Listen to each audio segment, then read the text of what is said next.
Ich bin der Jonas von Blond und ich zeige dir, was wir seit Anfang Jahr schon für neue Funktionen released haben.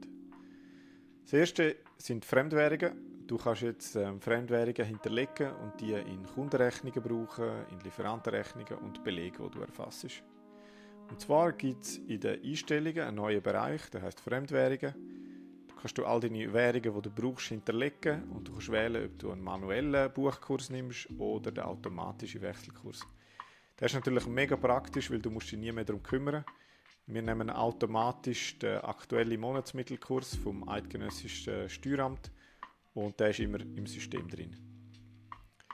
Wenn wir jetzt schnell zu den Kundenrechnungen gehen, habe ich hier ein Beispiel. Das ist eine Rechnung in US-Dollar.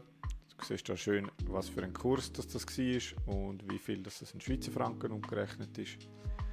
Und dann, wenn die gezahlt wird, die Rechnung, das ist ja meistens erst irgendwie einen Monat später, kann sein, dass sich der Kurs über die Währung geändert hat und dann haben wir eine Kursschwankung, die muss verbucht werden.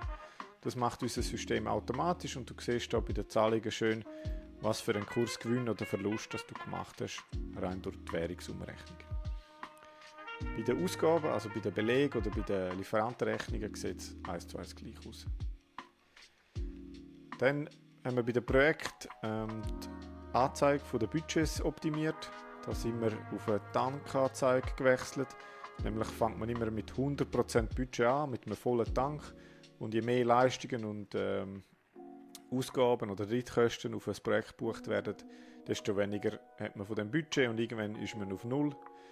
Und dann hat man sogar die Möglichkeit neu, dass man auch über die Einstellungen, Projekte, kann man Projekte mit überschriedenem Budget total sperren. Also dort kann man keine Leistungen mehr reinbuchen und das erzwingt so ein bisschen, den Dialog im Team und verhindert so ein bisschen die Fässer ohne Boden, wo man einfach in ein Projekt reinbucht und erst viel zu spät merkt, dass man da völlig drüber raus ist.